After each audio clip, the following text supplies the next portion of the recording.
Жыл басынан бері 14 бала биіктіктен құлаған. Оның екеуі мерт болды. Зардап шеккендер 2 мен 15 жас аралығындағы балалар.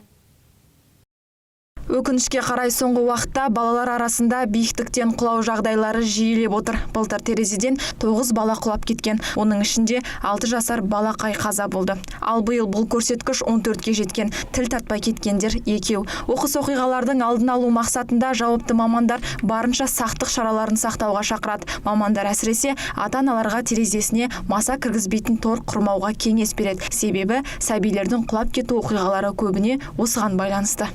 Құрметті ата-аналар, сіздерді келесі шараларды есте сақтауларыңызды сұраймын. Баланың назарын терезе манипуляцияларына аудармауға тырысыңыздар. Бала іс-әрекеттерімен жақсы еске сақтайды, және бүгін сіз үйде болмаған кезде олар қайталай алады. Баланың бақсы жағдайынан аулақ болу үшін терезе алдында баланы мінгізуге болмайды.